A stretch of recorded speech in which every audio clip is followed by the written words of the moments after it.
This is Karen with newclevelandradio.net, and it is time for How to Super Age with Elise Marie Collins. And I want you all, do you have your book? Can you hold your book up?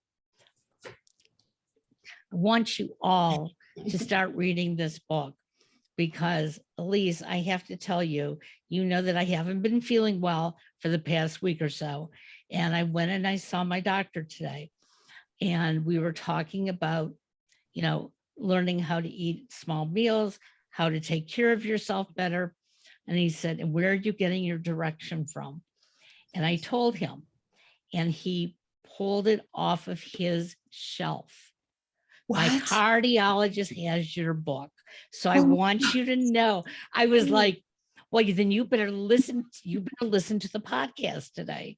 So he said, if you're taking any tips from that, he said, you're on the right wavelength.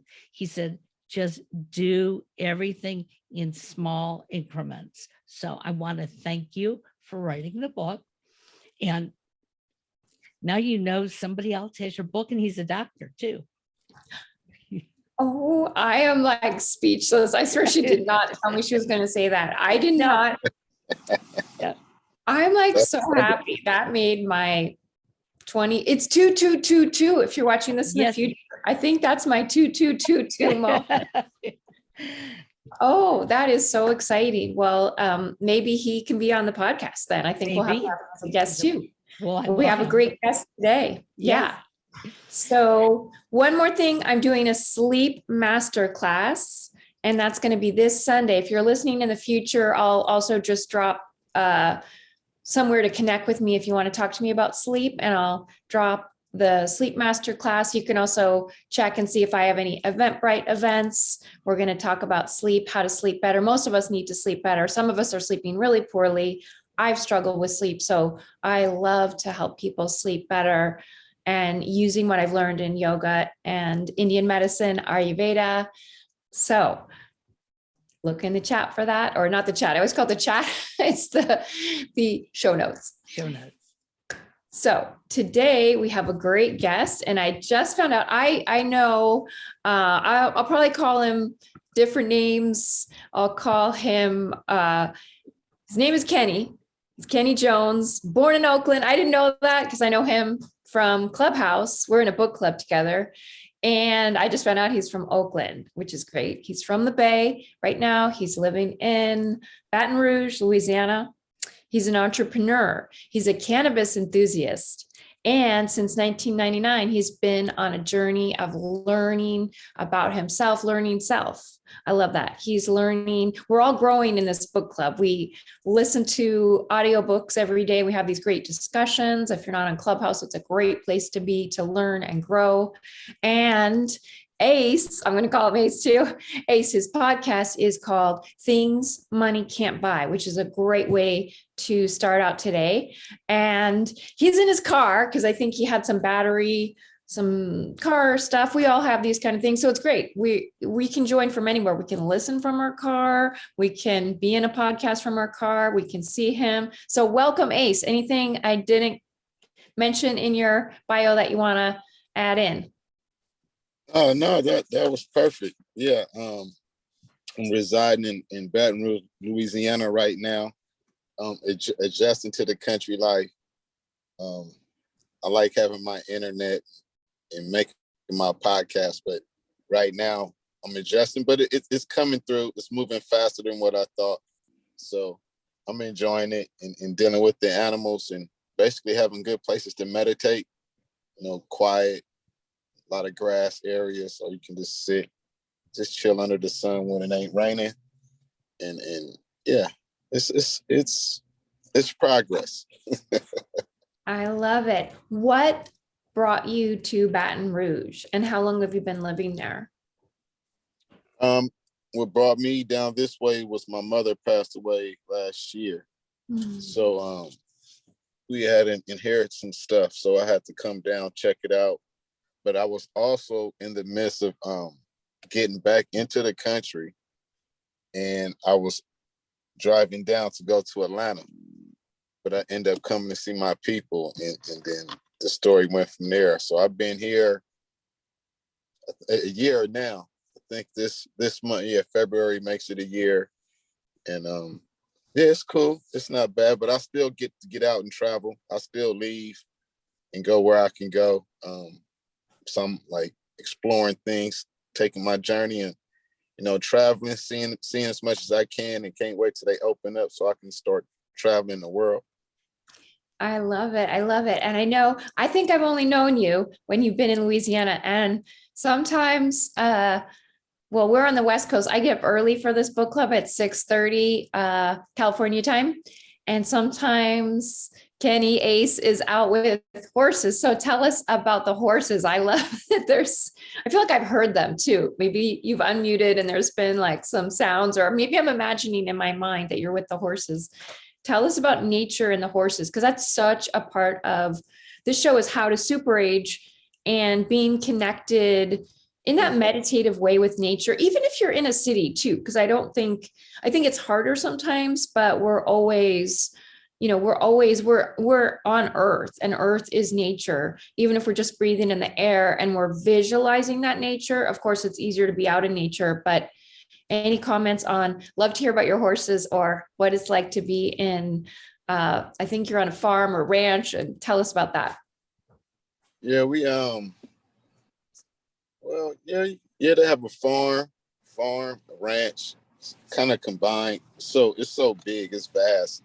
But dealing with the horses, I dealt with the horses probably like 6 months when I first got here. Like probably eight to 10 horses, if I can remember and keep count. Yeah, about 10 horses. So I began to learn, help my uncle feed them as far as like how much hay to give them. But what was the wonderful thing about it was to actually, like, for me, I'm very like observant. So even if it's not, a human being, it can just be anything, right? So at this point, it was horses. So I'm looking at the horses and they're looking at me, but they looking at me. Some of them looking at me with attitude, like who is this guy? And so my uncle, like, don't pet them because they might try to bite you, right? So I'm like, all right, well, I feel the same way about you too. Like, or I'm gonna stay away. So, but it was one horse called Joe Warrior. And he stayed next door to his brother. Every day they was fighting, like every day. And I'm like, why is they fighting? But brothers, they can very competitive. So I'll start feeding Joe Warrior a little more to try to calm him down, because he was the one always inciting the fight. And we started to get cool. I stopped feeding him, and then we were just having that energy. So what I begun to do was just go hang out. I wouldn't just like meditate on the grass, but I would just, like, in a form of meditation, going to hang out with him, feeling the vibe of the horses, and actually how calm they be. They so subtle, they peaceful. And it was just a good feeling to be around that kind of atmosphere, to actually be around some horses with like 1,200 pounds, 800 pounds, over 6 feet tall. And I'm not very tall. So I'm like probably to their shoulder almost. I'm a little dude, but it's a relaxing thing to be around animals, and the energy.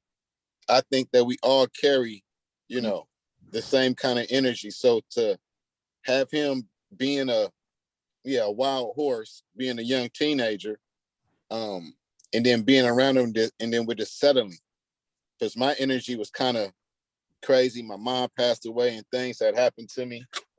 So I used him, and we have some cows. I use this. We got a cow that I call Gangster, because he got like a permanent mug on his face.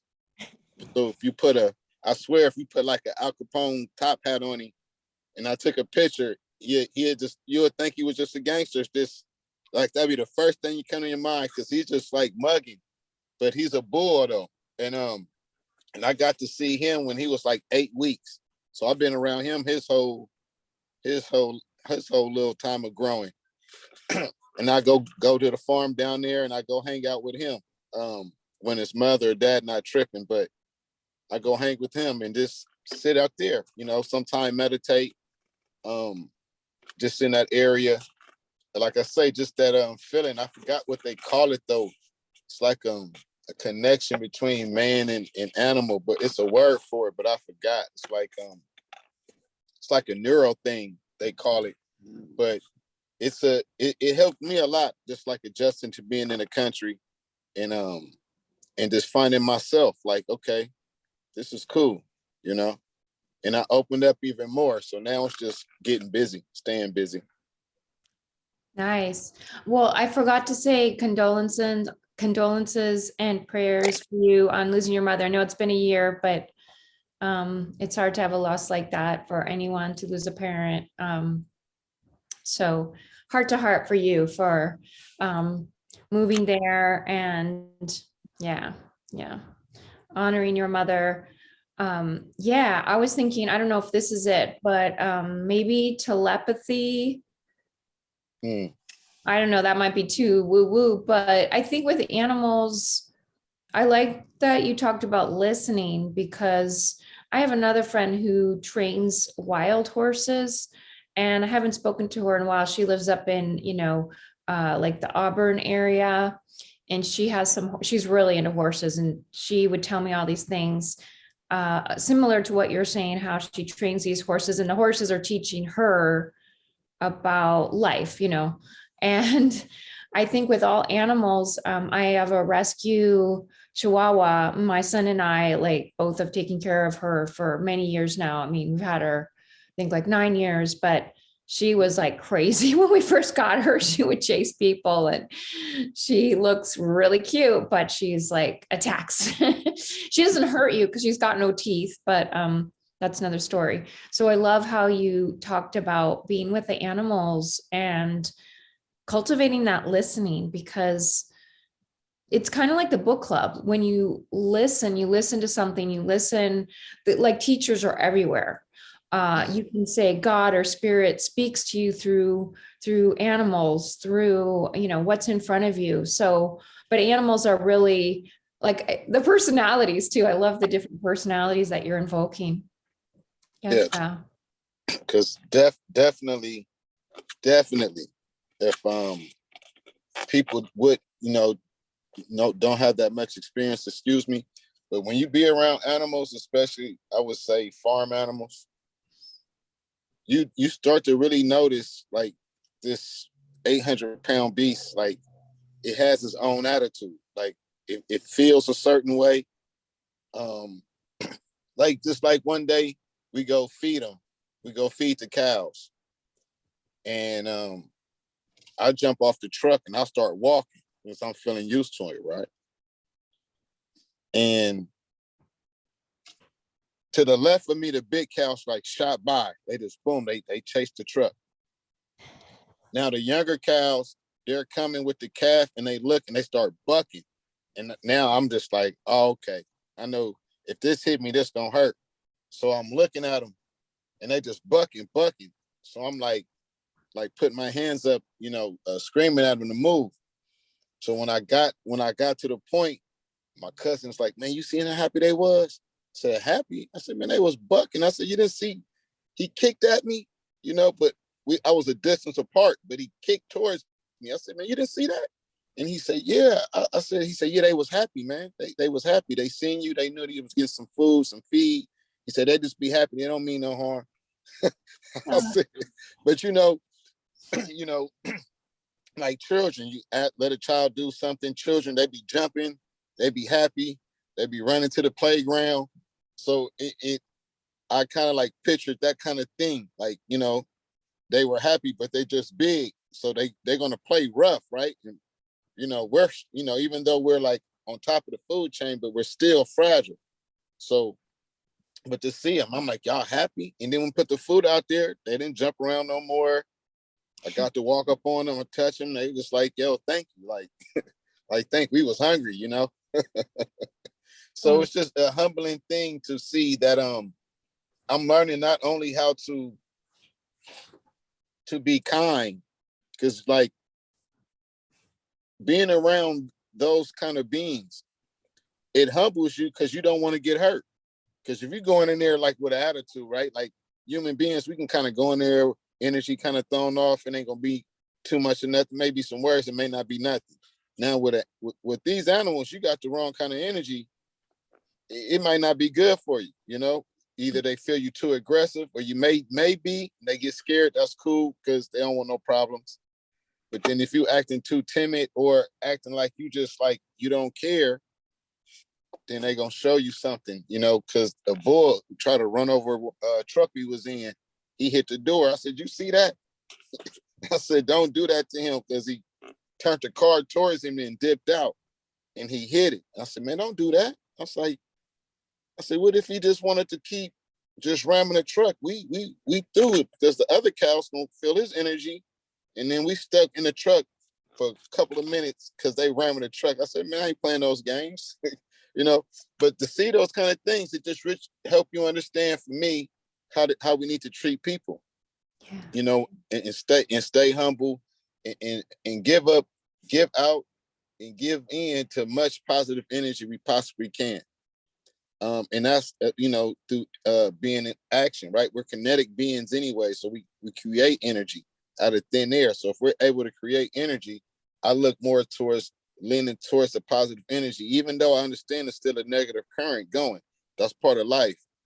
But to understand that's there, and to understand that it's a lot more solutions in this positive place, positive mindset, you know, positive eating, you know, eating the right way, all this lifestyle of being positive. It's hard, but it's a lot more. You get a lot more reward out of it, you know.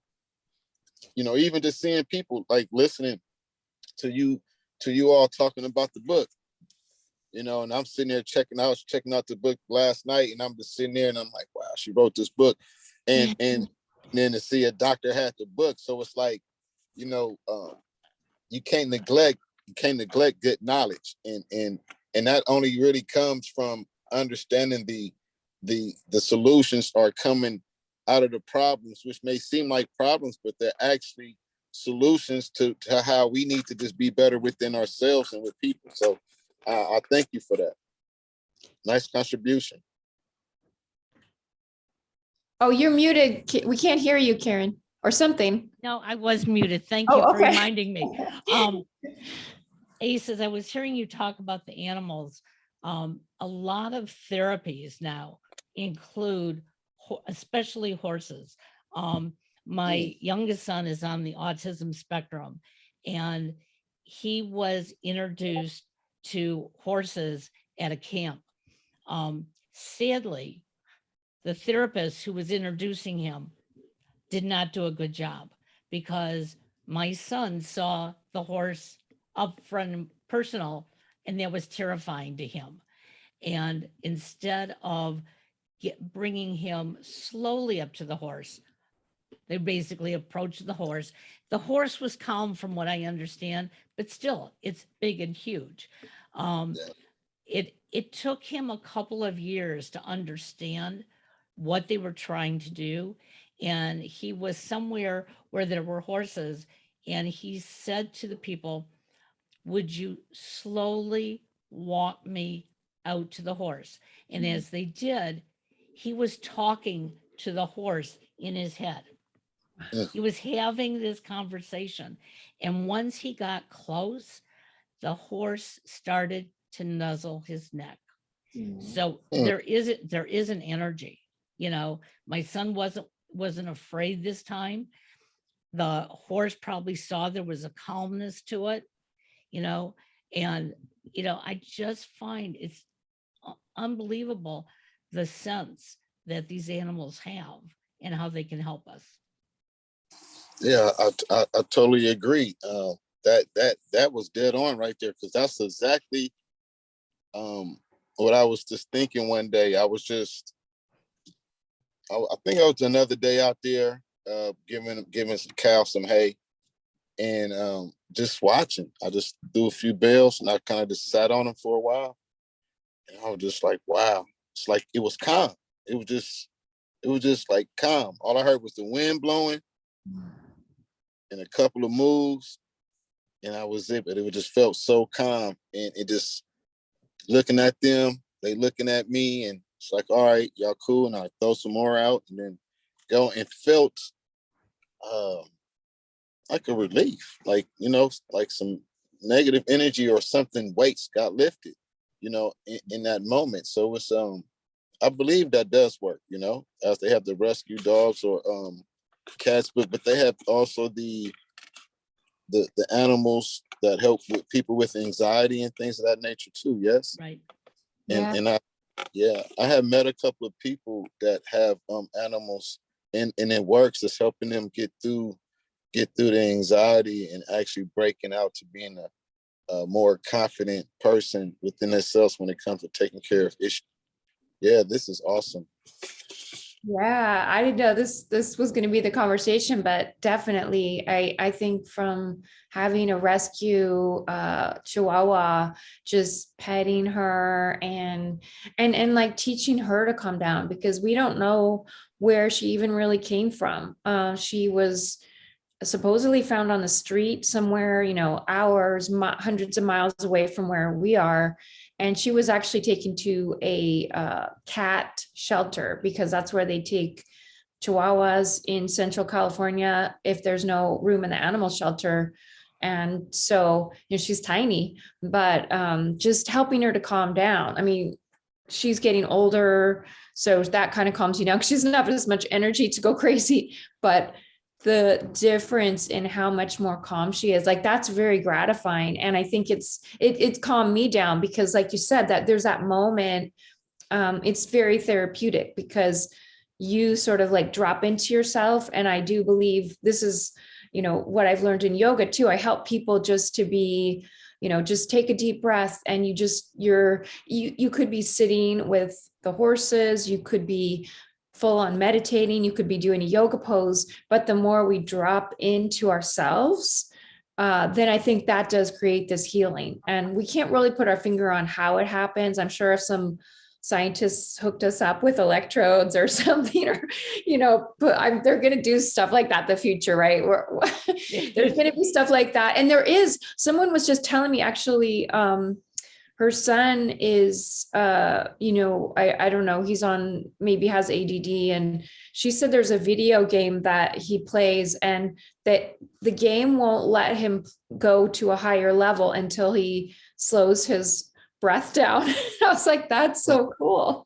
Yeah. That's cool. Isn't it? Yeah. Cause you always get excited going to the next level. My son's a total video game head too. But to slow down your breath we don't learn those lessons in school, unless, you know, maybe kids today are getting more of that. There's more programs in schools, but yeah. So I love this conversation about animals. I have a couple other questions. I want to know, I know you're an entrepreneur. So what drew you into being an entrepreneur? Like, what do you like about that? Because especially as we age, sometimes it's easier, better to be an entrepreneur there's going to be a lot of people aging, getting older. We're going to have many more older people in the workforce. Some people prefer entrepreneurship because you can make your own hours, you can do your own thing. So tell us about how you became an entrepreneur, what you love about it. Oh, great question. Okay, like my entrepreneurship started in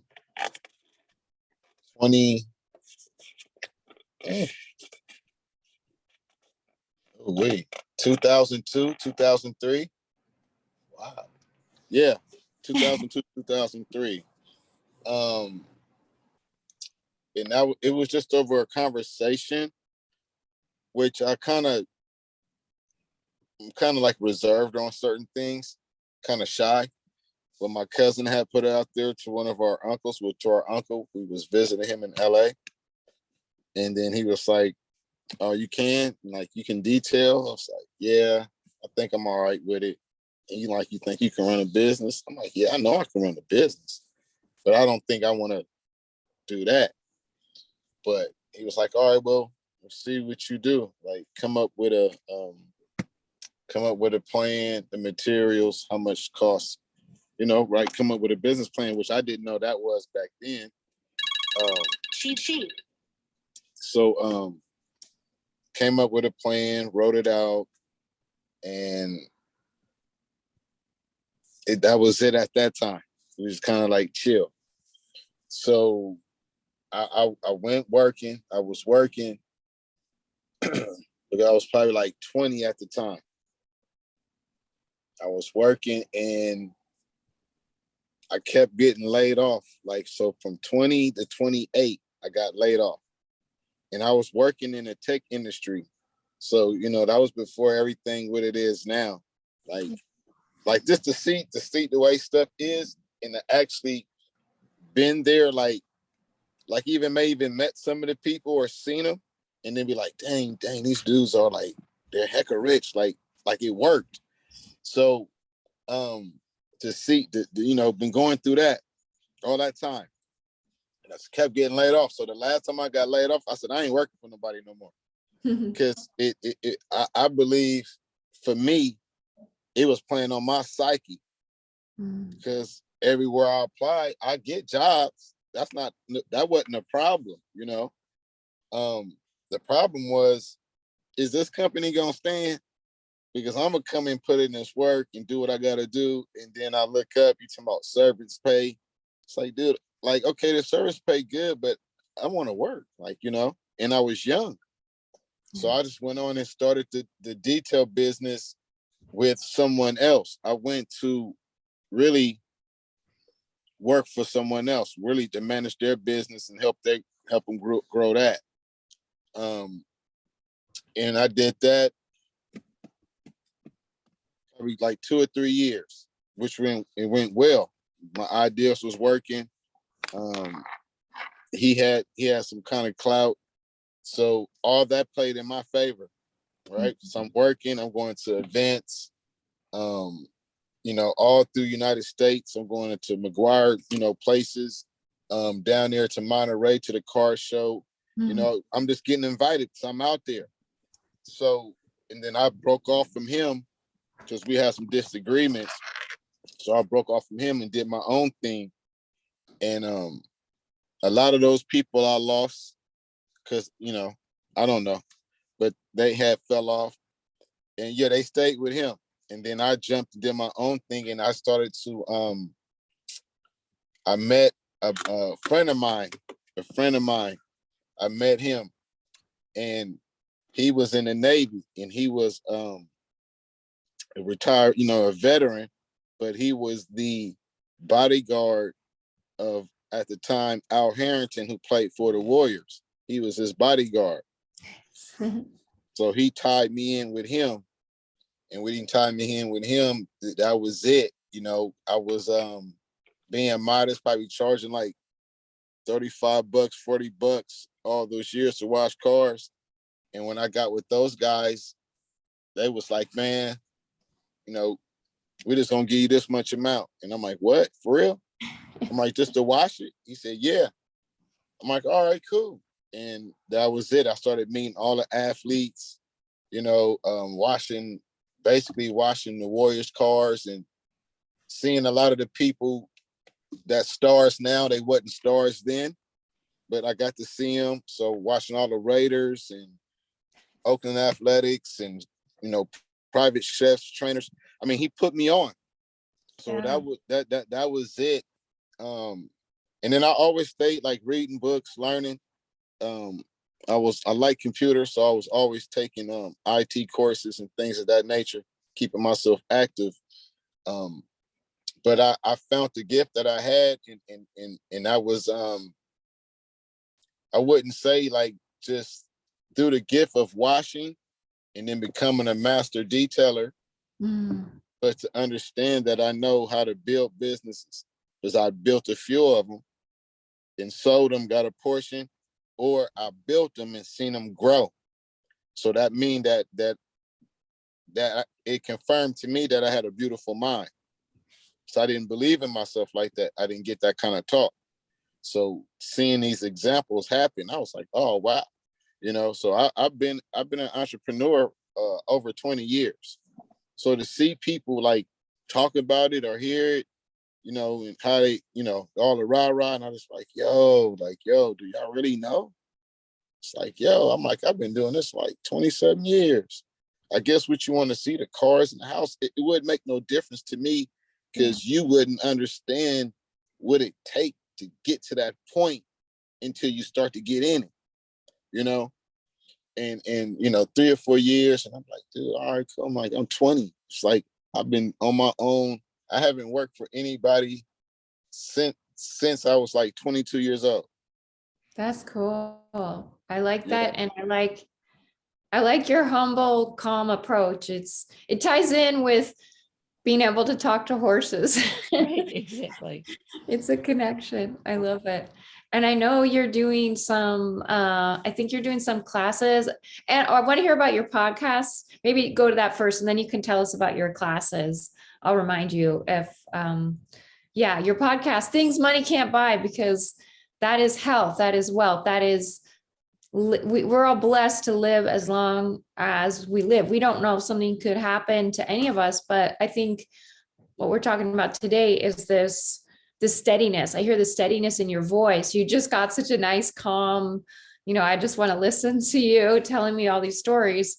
So tell us how you got started in podcasting and what made you stick to it too. Because I know a lot of people quit after a while. That's why I do it with Karen too, because she makes me show up every other Tuesday. I show up. Because the stat on podcasting is the person gets to their 6th podcast and they cut, they just stop. Well, I'm as I made my move, it made me inconsistent, and then where I'm at, they don't have no understanding. Like, there are people trying to be like not worded so funny, like, all right, and no pun intended, but it's like Marty McFly, right? It's like Marty McFly. So it's there in this time, but it's still back in that time. Yeah. You get what I mean? Right. Yeah. So even like doing what we doing, they wouldn't had no understanding. Some people probably would have got it, but a lot of people like, man, what you doing? I'm like, dude, I'm doing a podcast. You know what I mean? You haven't heard a podcast? So those are the kind of things that I've been dealing with. So, but I just kept on doing it. And then I learned, I don't like to record in my car and all that stuff. So I got a lot of content. I got so much stuff. I just haven't put it out because I just don't like certain things about it, but it's cool. But my coach, I had got coaching in 2019, 2020, 2019. I had got coaching. Justin Rambo, Versatile Success. I had got coaching, and he had just texted me. That's really made me really think about that. But we was at a point, we was like do a project, right? So it was just like the understanding of like killing procrastination. How do you kill procrastination? You got to put in action, right? You got to, whether it don't have to be a big thing, it can be a little thing. It's just do, and don't worry about the results. Just do. So it was some things that he couldn't take care of, which I knew, but I was like, I'm gonna ask him this to make sure, because I don't want to misjudge the idea. So, but he couldn't. I was like, all right, well, you know what? I always wanted to start a podcast since like 2009. So I was like, let's do that. And he like, all right, cool, because he already got podcasts. So I'm like, okay, I got him. He's doing something. What I want to do, he's doing it. So it's gonna click, So I already got interest. He's interested in teaching me. Boom. So I came sitting there. Frankly speaking, being honest, I'm sitting there blowing on a Taylor, blowing on a joint, and I'm sitting on the porch. And mind you, too, I was just working. Where is this at?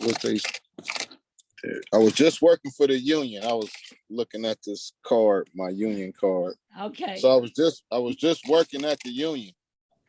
And before I got coaching, because me and him were interacting before I just we made a contract and things of that nature and did the funds.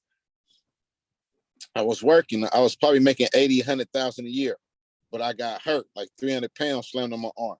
Oh. So it wasn't nothing. They wasn't going to let me work. They let me do some work, but they like, man, you just need to sit down. So that's when I got off into the coaching. So I had more time, right? And then when I was sitting there doing that, I was like, man, I accomplished so much stuff. As far as like materials, whatever, having houses and cars, all this stuff. And I said, but what I've been thriving for? I said, I just keep thriving for something. It's like, why? It's like, it doesn't feel like I have enough. And it wasn't the money thing, because I don't I don't subscribe to money. I know I need it, but that's not my thing, because I know what it brings. So I like to stay low key, like cool out. I like to just chill, see people happy and chill. So I was like, oh, things money can't buy. So I wrote that down and then started writing all kind of little ideas. And I come to find out, listening to people, I started doing a lot more listening because I was doing my research.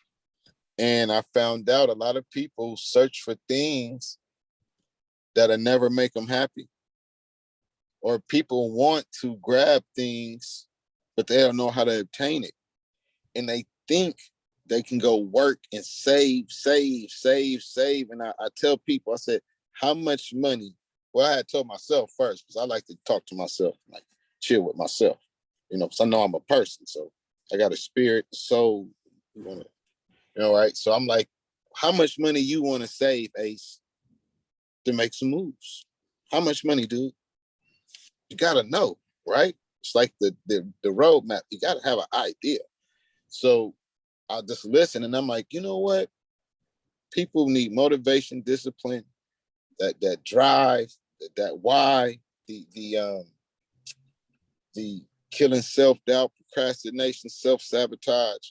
It's so many things that we need that money can't buy. Now, even if you paid somebody, paid a therapist, they're still going to provide you with things money can't buy. It's just for the fact that they're in a profession and you have to pay them. Mm-hmm. Simple. But if you know people and know the right network, how we get the vibe in the book club, you will get those same jewels. Then it's up to you to ask the question, how do I apply that? Is that applicable to my life? I don't throw it away.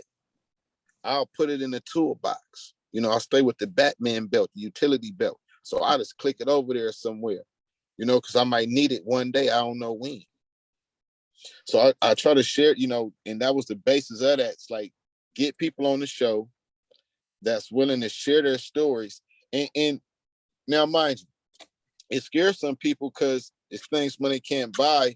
And then it seems like some people it's dark, because I'll start asking them things like, what did you go through? Mm-hmm. And you don't have to tell us. Yeah. But somebody's dealing with it, whether you dealt with depression or you can be overconfident, no confidence. However it go, you can talk about how you was a silver spooning all your whole time. I don't care. Mm-hmm. It's about what can you tell people to hit that mark, to be a better person, whatever you're doing, that's positive. So that was the purpose of that. I know people want to talk. I know people want to share their knowledge. We all been going through things. We all have a story. Yeah.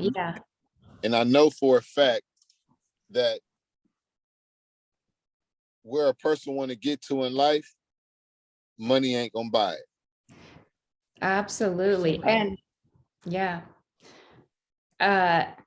I have listened to your podcast. There's some great stories. You got some great people on your podcast. Some I know, but some, it's real. It's good. And I mean, I'm all about things money can't buy. In fact, Super Ager, I always say, the things to age well. I mean, we even had a guest on the show that said, like, it's not about the money. Most people are thinking about money for retirement, but you have to think about your mindset, because things are going to be changing. Something you said earlier too reminds me of that. Like, things are always going to be changing. Like, we're kinetic. I think I like that. Like, we're kinetic. That's such a great way to describe it. We're kinetic, and we're constantly moving through our lives.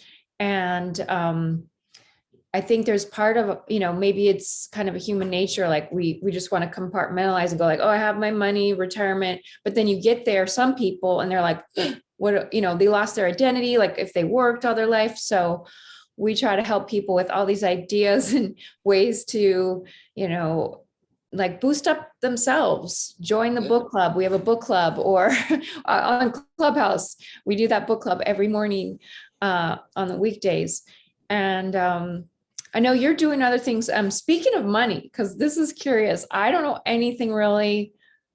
I mean, cryptocurrency, it confuses a lot of older people. And I see that with my parents. I also want to ask you something too for my mom, but let's say cryptocurrency.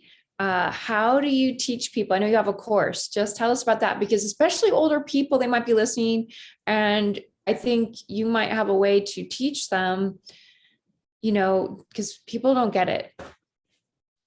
Well, what me and a brother named William Brady, I met him on Clubhouse. He had sat and he wanted to do something, with crypto and teach people within a body of Christ. And I was like, I'm like, all right,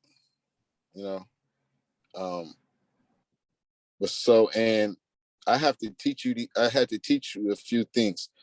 So what I designed was to teach people the basics of crypto, just nickels, pennies, and dimes. Not too complicated. So we developed a course. We built a course talking about wallets, understanding what a cold wallet is, and a hot wallet. Hot wallet, more of like ledger or something, like you can have something this size and have your codes and seed phrases in your crypto, and that's considered a hard wallet, a cold wallet or a hard wallet, right? Because it's hardware. And then you got you have the hot wallet would be considered software, right? The actual going to Coinbase or what's that, crypto.com, kraken.com. Now those are hot wallet places that will hold your coins as of a bank, and I try to tell people, like, you can't get around the system. It's designed off the system. And they end up going to the system at some point, as we see in the transition happening. But yes, decentralized, but it's still centralized because somebody paying taxes somewhere. That's just how this works. So I teach them about those kind of things. Like, don't, it's not an enemy. Don't look at it like that, because they're going to do what they do. But also show them the do's and don'ts about crypto, like, where to go buy, where to don't go buy, don't go follow people because they say they got this, or don't give people your wallet address because they say they're giving away crypto. But people do give away crypto, they really do, for tax purposes. But you got to be careful, because there's people scamming, and they get your email. They get your address for your crypto, and next thing you know, they smart enough to hack it, and then you're like, oh, my stuff gone. So my coins. But so yeah, we just teach upon. We had taught upon all that. Really just the basic, how to create a Proton email, which is a encrypted email. So when you're going to buy coins or do certain things within the blockchain, it'd be encrypted. So you have to be a heck of a good hacker to, uncrypt that and then uncode that and then grab that. That's a lot of work. I don't think they're gonna want to deal with it too much, but that's a good place. So we just teach them all about that, and I just teach them about the tokens. What is a token? what is a meme coin, what is an altcoin, um, coins, tokens, or currencies that support other currencies, because people don't know it'd be a currency behind a currency behind a currency. So, you know, I've been done my research. I find them and I just say, hey, check this out, look into this. And then also teach people how to research, right? Like some people worry about candlesticks. I'm like, well, they got candlesticks, and then they got like what I call avalanche, right? We see the squiggly lines up and down. I call that avalanche. I'm like, well, you can just read this, you know, you can just read this, and then you can compare it to the candlesticks as you learn, but start here. Yeah. And if you understand percentages, then understand, you know, I'll show you the market cap, you know, market value, how much it costs per coin, per token. It might be tenth of a cent, right? 3/10 of a 1 penny. Like literally, some of this stuff's not even worth a penny yet. But I like to bet big. I bet on myself big. You know, just coming from where I come from, taking high risk, so I bet high. So I go mess with $2 tokens, $3. I might get juice and buy one for $50. You give me 100,000, I'll probably go buy me a whole Bitcoin. You know, I'm like, I just gotta understanding how it works. And it's real low right now. You know, I check it. I hang out with people that's really in the industry. But right now I think it's at 35,000, 37,000. So Yeah. it didn't take a big hit. But so I just teach people how to just deal with it, how to sit on it, and tell them straight honest. If you're not willing to take your phone and check not on your actual coin, but yeah, on your coins, if you can't go to that stock market in a sense and look to see if the coin lost or when was the last, 2 weeks ago, if you ain't got no time to sit on it, don't think you're going to get rich, because you can go to sleep at 8 o'clock and wake up 7 in the morning and look, and you be like, oh man, it went up 36%, but then it dropped down 15. Yeah, you missed the mix. So you need to understand how the time go, because Bitcoin is 24 hours. It's not the stock market. Bitcoin don't stop. It's 24. So yeah, so it can look bad right now at 250, right? 149, 1149. It can look bad right now. But then you come back at 12:49 midnight, everything hitting 2-3 in the morning. It just boom, boom, boom, boom, boom. And I thought I was like too tired, so I'm on it. I'm doing the courses, I'm teaching. And one day I got coins and stuff that's doing well. And I'm sitting there and I'm like, damn, I'm tripping. And it's like, no, you're not tripping. You caught the rhythm. You caught it. You caught one of the rhythms. Okay, you got people overseas, right? Mm-hmm. Oh, you got the Russia and China and Japanese, all those markets, they all run Bitcoin stuff too. I'm like, oh, I got it, bam. And then, I started teaching them about gas fees. Like this, how much gas fees is. Get you some rest, get up 1 o'clock in the morning. That's when you can, do your crypto exchanges or buy something, and it won't cost you much in gas fees, because gas fees are basically paying people in a blockchain to shoot you your information, right? You got to come from somewhere. It's coming from me, but it's going through 8 people before it get to you in a good way. You know what I mean? But they all certifying you. They all putting a stamp on it. Then when you get it, it's yours. So somebody else can't come and be like, oh, that's mine. It's like, no, it's not yours. Well, I got a screenshot. No, I don't care what you got. When you go put that code in, it's going to tell you the name, the date, the time, and all the people that certified it and what blockchain it comes from. So that's the good thing about crypto. I like the way there's a lot to learn, but I like the way you are going to tell people how to do it, because so many people, again, might have gotten even lost in what you said, but having a course is so important. So maybe you can even just email me the how to get into your course or whatever, how to sign up. Yeah. And then I have one more question, because you are a marijuana CBD, that's one of your specialties. So my mom you know, she's 91, she has arthritis, and she keeps wanting to go to dispensary. And this is my problem. I'm worried because she likes to cook. I'm thinking like giving her like CBD might be better, just because I know sometimes I'm more of like a spaced out person, you know, I will accidentally leave something in the oven, or so I just don't want her to get like totally high and then like burn things. So any advice for like older people, because it is a good, you know, if you're in pain, but I just want her to be able to, you know, not cause any harm. Yeah. Yeah. Well, right, like some people they want to smoke, right? So they want to smoke, so they want to get the flowers, and they want to break it down or put in their little bongs, whatever.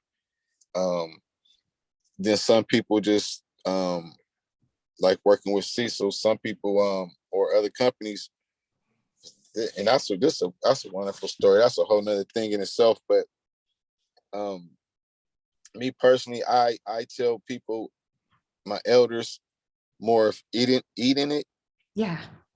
more of eating it, because you can control it. Now, if you choose to smoke, then you got to teach them how to understand the percentage of THC that may be in the CBD. The CBD and cannabis and CBD, hemp and marijuana are two different people, right? They get a lot of different names, but they're two different strands, but they still produce the same thing. One just produce more than the other. So THC produce less cannabinoids, CBD produce more, but they still produce cannabinoid and THC, right? So you want to keep it at like 0.02. So when you see it like that or lower, that's perfect. Then they can actually smoke it, and it's not gonna wig them out. It more wig them if it do, like you're gonna be like, "You all right?" And you're like, "Yeah, I'm fine." You're like, "Why are you moving so great? You know, you just moving good and you feeling good." It's like, yeah, it's like that. Now that's what it will do, right? It'll make a person body feel so relaxed. It attacks inflammation. That's a fact. It go after tumors. Those are facts. Good on the lungs. Good on the blood system. That's why I tell people to take it, because you want to put the CBD. You want that fast reaction like medicine, right? That's why they have us take pills through our mouth, or you put them on your tongue, right? So you take that CBD or you eat it. Once you get into the gut system and break down, because now you're giving it all the benefits. When you eat it, you're helping the gut digestive system, because it's good on the gut system, very good on that, right? And understanding, right? They say that's like our first brain. A lot of people starting to share that, like that's one of the, or a brain of the body, right? The gut. So it does a lot. I had gave my auntie some PDQ, some pain quick relief, a spray. She was using like being gay, and they trying to get away from like all the compound, stuff, right? So I gave her some of that, and she just sprayed it on her ankles. Like she was just like, "Whoa, nephew!" Like she was like, "Oh, this stuff worked good." And then and then I gave my uncle some roll-on, some CBD roll-on that I was using, but I didn't need it no more. So I gave it to him, and they like it. So and they're from down here. They don't condone in none of that. So for me to give them to that, and they see it work, now everybody like, I'm like, well, I gotta wait. I'm doing other stuff right now. But that's just a good thing. The rubs, the lotion, the oil is cool. Tincture. Yeah, the tinctures, you know what though, to be honest, for that, the tinctures is best to me. I mean, me, like, for if you want to take CBD, I'd rather get the tincture drops, and then they make them, they style it. You can have flavors and take for your taste buds. You can take the tinctures. If you don't want to drop it in your mouth, you can drop it on your food. You can put it on salad. I did it a few times. Put it on my salads, and it just feels good, because now we're giving it all the vegetables, So I put fruit, vegetables, nuts, everything in my salad. So then I got that CBD like a dressing, you know, and I mixed it with the balsamic vinegar. So, and I just drizzle. Not a lot. I don't go crazy. I just drizzle 1, 2, 3, mix it up, and then with the turmeric, all that stuff, it just feels good. I don't know why people make an issue about it, but it feels great. I like to eat it, and that's what I say. Either you're gonna either rub it or eat it. For some reason, when you eat it, it just feels great. And then if you can get a tea of it, right? Yeah. So basically, anything that's going into the gut, it just, for some reason with the CBD, when you just take it through the mouth, it's just better. It's way better than smoking or even rubbing it. Because it seemed like it just goes right after the pain. Like I didn't try it at all just to see how it worked. I've been messing with CBD for over 15 years. Wow. I didn't grew CBD right before it was popular. Just trying things out, reading books, and oh, you got CBD, go get some seeds, and I grow a plant. I'll smoke it. Oh, you know what? I do see what they talk about. I see it. All right, I'll use that for this. So if I'm working and I know I put my body through a lot, I smoke a little bit CBD and I'll just go work. And anything that happens, it's just it's not a plain pain blocker, but it just had the body relaxed and smooth, stretch a little bit. You gotta do whatever you doing to get better. Just implement that into the routine and just keep everything going all consistent as much as you can. That's brilliant. And I know Karen probably has to go. She has to record another podcast. Do you have any final words? And I love the salad, and I love what you just said, the little implementing, because we need to do that as we age, especially taking those little steps, those little actions. That's what you taught. That's what you taught me when I listened. When I listened, I said, yeah. I said I gotta link up with her and learn some more methods and apply them, because I just know those things work for the body. It's all about the body, and we want to live long. So Absolutely. Why not learn everything we can that's positive? Thank you. You're welcome. Any final words, Karen? Ace, you have been terrific. You've given us so much information. We're going to have you come back, obviously, because I think there's so many of us who don't understand, CBD oils, lotions. We don't understand how some states have approved medical marijuana, but yet they've approved it, but you still really can't get it. It's like in Ohio. In fact, I was told by one of my doctors that he wanted me on an edible. And yet, because of my diagnosis, I'm not able to get it in Ohio. So I think it's time, that our medical community, needs to start looking at all of this, but we also have to understand it ourselves so that we know what to ask for. We know what to vote for. So I look forward to having you back again. Thank you, Karen, so much. Thank you, Elise, so much for having me on you guys' show. This was fun. I'm I wanted to be here, and this is actually my first time being interviewed. Oh, wonderful. Yeah, it is. Yeah. cool. So, Okay. Yeah, this was cool. This is nice. All right. Well, it was great. Got a great smile. If you're listening, you've got a great smile. Great podcast. Thank you so much, Ace. No problem. Thanks for having me on. And can't wait to do another. Yeah, we have to collab on whatever. As things get settled for me, I'm gonna do a lot more work against this in this digital real estate. That's what we call it, digital real estate. I'm gonna do a lot more work so we can do a lot of networking and reaching out so we can help people. So sounds good. Thank you. Everybody, have a great day, and don't forget how to super age with Elise Marie Collins. Have a great day.